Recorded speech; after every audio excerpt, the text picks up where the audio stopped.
عبرت الشط على مودك. هالقصيدة اللي غناها كاظم الساهر واللي فهمناها على انه هي قصيدة غزلية، لكن بالحقيقة هي قصة لأم عراقية أرملة.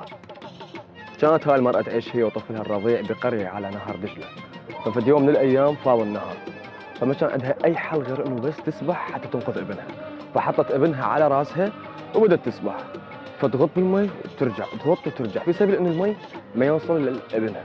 فبشق الانفس يلا قدرت توصل لضفة النهر، وكبر ابنها وعاش وزوجته. ففي يوم من الايام طلبت زوجة الابن انه ابنها يطردها ويخليها بدار العجزة. فما كذب خبر ووافق على طلب زوجته.